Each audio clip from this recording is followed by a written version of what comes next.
அவள் பார்வையால் என்னை கொன்றாலே.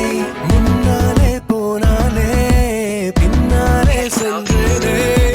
கண்ணாலே சொன்னாலே அவள் பார்வையால்